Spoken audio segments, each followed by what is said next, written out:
Hey, what's going on everyone? Welcome back to a brand new video. It's Ecom Hugo here, and today we'll be talking about why you're not signing your first SMMA client or even any client for an agency that you own or a business that you own which requires lead generation. So if you guys are new here, I'm Hugo. I am a 7-figure dropshipper and also a 6-figure per month SMMA owner. I make videos on dropshipping, how to run a successful SMMA agency and business, and how to just be a great business owner in general. So if you guys are interested in that, drop me a subscribe and give this video a like. I really appreciate you guys. Also, an announcement is that I am also launching a SMMA and dropshipping full masterclass in the mid-June. We've got 53 spots available and already 20 people have joined and signed up for the waitlist. So make sure that you guys check it out. So if you guys are interested in that, please send me a DM on Instagram.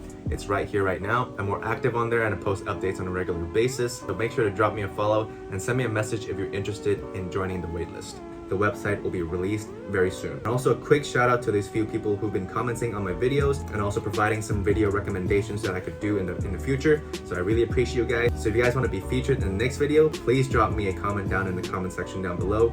Really appreciate your feedback, guys. So let's hop into the video and discuss a lot of the different reasons why you guys may not be signing your first ever client for your business or your SMMA.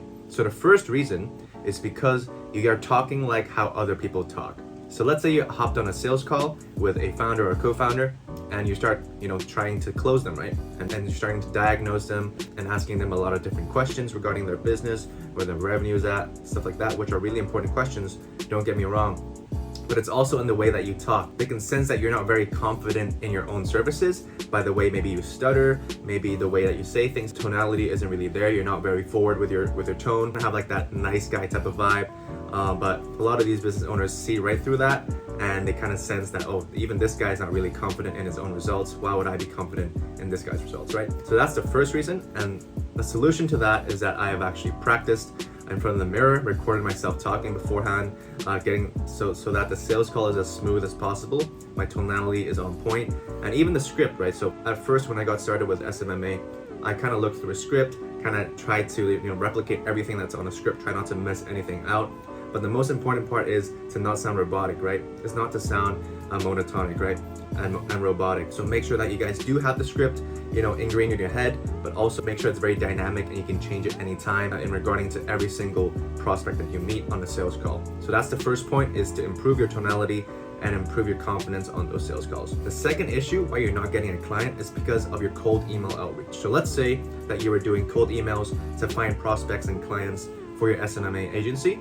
And one of the reasons why that you're not getting any clients or even responses is because your emails look like all the other hundreds of emails these founders are receiving on a daily basis, right? I also included a cold email mastery blueprint. That's actually already all made and the videos are all recorded, and it's going to be included in the SMMA and dropshipping masterclass, which will be releasing mid-June. I would actually love to make a shorter form video for you guys, just to let you guys get a sneak peek of the contents there, and also actually just learn how to do cold emails properly, right? But let's actually go through that in this video too. So the first reason is because you need to stand up from your emails, and in 2022 what's really important is that you guys are personalizing every single email that you send out there, because when I receive a cold email and it's not even personalized and I can see that the guy didn't do his research, it just pisses me off. Like, it just actually makes me angry that they didn't even take 2 minutes of their life just to take a look at my profile and see what I do, what my situation is, and they just cold emailed me. I'll put a screenshot actually of an email that I got sent recently, which didn't even have the personalization features that is implemented in like email sending software or like Lemlist or Instantly, right? So that's the first thing. Personalize all your emails. I'll go through this in depth in the masterclass, but I also want to make sure that you guys are getting your email game on point. Thirdly is desperation. On those sales calls and even on those emails, you guys reek of desperation. And business owners can also see right through that, and also I can see right through that. So let's say they were discussing pricing and they were asking you, okay, so how much do you guys charge for your service? And you're like, oh, we charge 2.5K per month, retainer, and that's it for 3 months, let's say. And then they're like, okay, 2.5K doesn't sound like it's in my budget at the moment. Can we do 1K? And you're like, oh yeah, for sure we can do 1K. That really puts them off. The idea of you just having a reaction to their change in price or the negotiation straight away, immediately, just gives them the confirmation that, oh, this guy, he's just willing to take the money that's offered.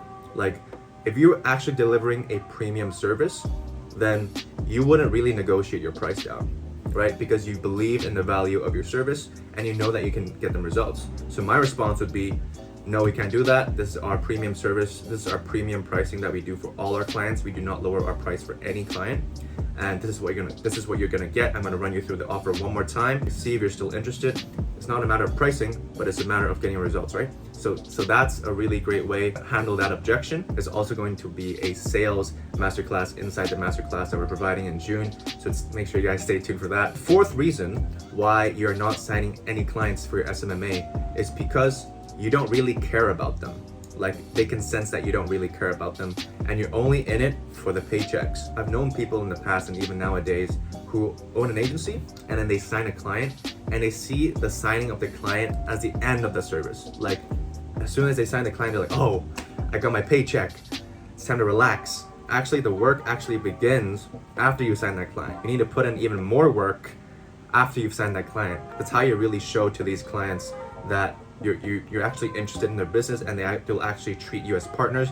And then that results in a better relationship, them not wanting to leave you after like 2 months, and a really great base of setting you up for referrals, because I got around 15% of my total clients monthly through referrals. So that's also a very important thing, is to actually just care about your client's business and treat it as if it were your own business. So the fifth reason why you're not potentially getting your first client is because you're not doing R&D. So what's R&D? That's just research and development. So let's say you hopped on 2 sales calls in the past 2 months, and all of those sales calls, went all right, went smoothly. You maybe closed a couple few, but you're not looking back at your recordings and analyzing what you did wrong or what you could have done better.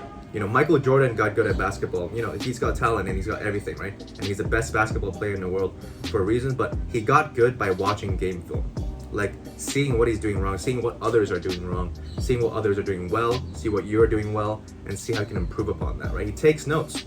Take notes of your recordings. See what you can do better in the next sales call. So every single sales call that you do you should be performing at a better level, right? Of course, dynamics change during every single sales call. The founder's personality might be different. So don't see the sales call as something that, oh, I've got to perform my best at, because sales calls are gonna come, but it's really cheesy. But the most important thing is that you learn from them and see how you can improve for the next time, improve your sales skills and also your skills in general in terms of negotiating and talking to people and founders as a whole, right?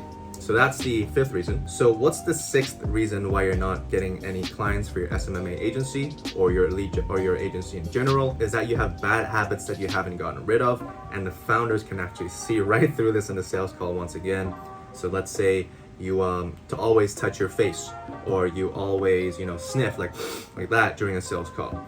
Some people don't even realize that they do this, or even they pick their ear, or they pinch their nose, or scratch their head like this during the sales call. That's very unprofessional. So that's why it's very important that you go through the recordings, which links back to the last previous reason.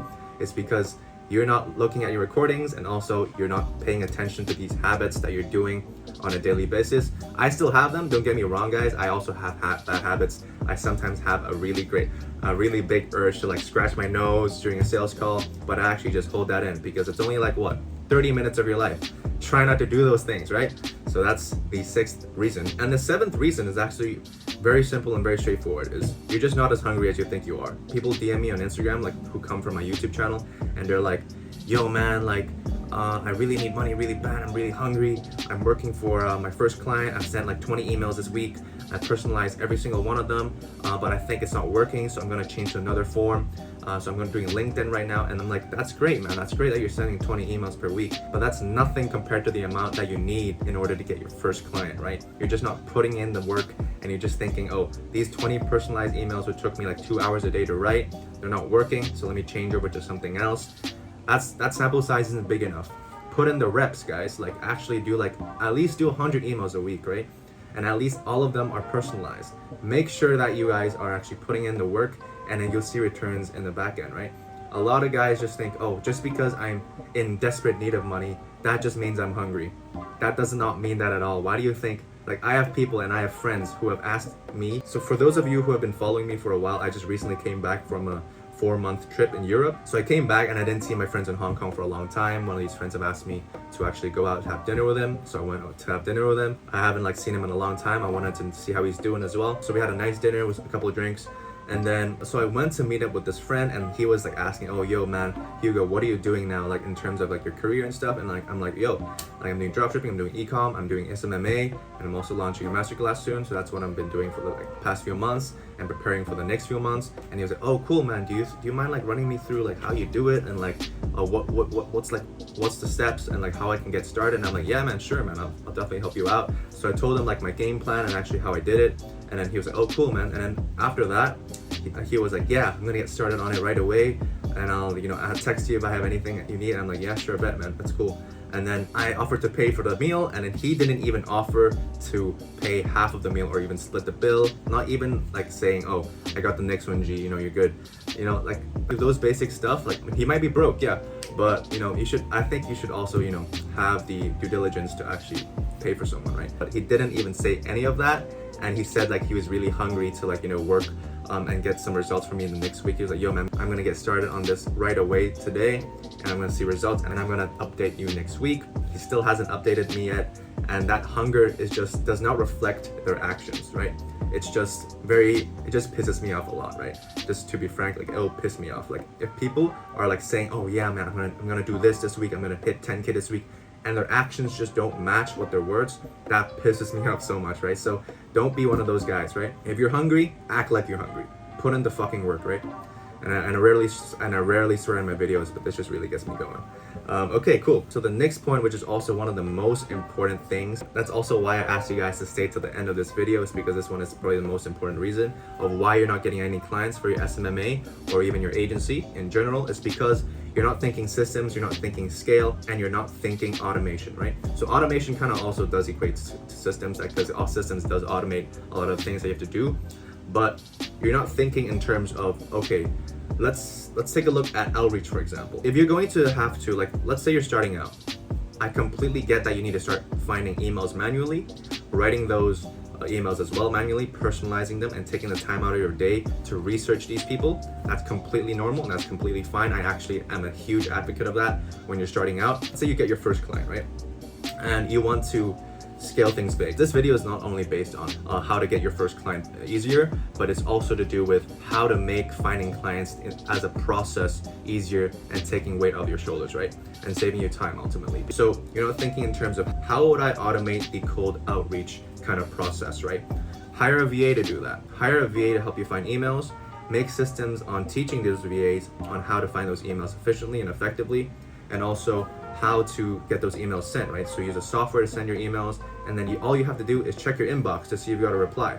Let's take another aspect of SMMA as an example. Let's say paid lead generation, right? So let's say you get to 10, 15, 20K per month. How would you automate and get that outreach to a next level so that you can scale to 6 figures or 7 figures per year, right? So how would you do that is that you need to automate the paid lead gen funnel. So maybe start running ads, make a page, a squeeze page, get some, offer something in return, let's say an ebook or an audit or a video case study, something like that which clients might be very interested in. Maybe also a VSL, and also, collect emails and start, getting them to book calls with you and running ads to that, right? So that's kind of like the paid lead gen side of things. Make a funnel for that, have the ads on autopilot, and pretty much all you need to do is just take a look at the end of the day at the people who booked a call with you through that paid lead gen funnel, right? So that's another way to automate lead generation. That's cold email outreach. Automate that once you get a client going or 2 clients going. Automate the paid lead gen once you get to, let's say, 5, 10, 15K per month or even 20K per month. I actually recommend you guys at least 15K per month. You do expect a lot of days in the red for paid lead gen, but that also gives you that brand awareness and that gets you that email list in return. So I think that's a profitable thing. I don't mind going a few days in the red or even in the red in general, because that gives me just a nice email list to work with, and just signing 1 or 2 clients just makes that entire that entire loss back, right? So that's kind of the paid lead gen thing. Automate things, think in terms of how you could systemize it, make it take the weight off your shoulders and save you a lot of time. That is the last and also the most important reason of taking weight off your shoulders and letting you spend more time on scaling the agency or focusing on things that actually matter. So that's the end of this video. If you guys enjoyed this video or even found some sort of value in this, please drop me a like down below and also comment down below on what I should cover next in the next video. Peace out, guys. See you guys in the next one.